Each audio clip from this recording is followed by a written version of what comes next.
C'est mardi 13 mai 2025, notre équipe s'est rendue dans les quartiers Kiwewe, l'un des 4 qui compte la commune de Kambove, s'enquérir des réalités sociales auxquelles font face les habitants. Sur place, plusieurs difficultés préoccupent la population locale. Du côté des Djangwa prolongés, les ménages restent privés d'électricité, bien que des poteaux électriques aient été installés depuis plusieurs mois. Les résidents espèrent toujours voir le courant arriver dans leur foyer pour améliorer leur quotidien. En outre du manque d'électricité, l'insuffisance de bornes de fontaines pouvant desservir le ménage en eau potable, certains habitants parcourent de longues distances à la recherche de ces précieux liquides, ce qui les expose à des divers désagréments. Bien au-delà des difficultés précitées, la situation sécuritaire de ces coins reste préoccupante. La population dénonce une montée de la délinquance, plaide pour l'installation d'un poste de police afin de renforcer la sécurité et rassurer les résidents.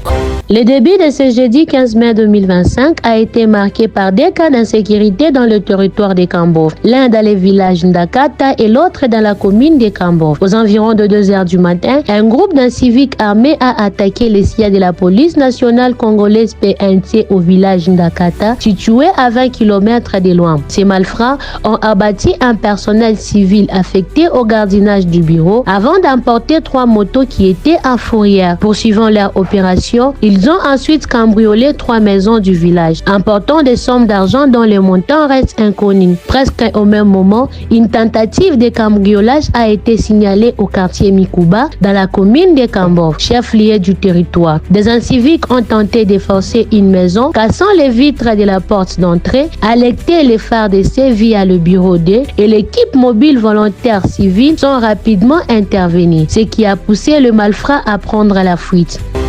C'est samedi 17 mai 2025 dans la matinée, le pasteur Ngoïnda et Pierre, responsable de l'église tabernacle chrétien de Kambove, a reçu dans son bureau de l'église l'association internationale Leader. Cette structure a procédé à la remise d'un prix spécial de meilleur leadership avéré dans les domaines de l'évangélisation et du leadership spirituel. Cette distinction honore ses 42 années d'engagement au service du Seigneur et de la famille chrétienne de Kambove, un parcours exemplaire marqué par la foi, la détermination et l'amour du prochain. Au cours de cette cérémonie, les représentants de l'association ont tout d'abord présenté la structure, ses missions et motivations ayant conduit à cette initiative. Après la présentation de cette structure et la lecture officielle du discours, le prix a été remis au pasteur Ngoïnda et Pierre. Dans son intervention, a exprimé sa gratitude à cette dernière pour cette marque d'honneur. Il a ensuite dédié ses prix à Dieu, à l'Église et à sa famille.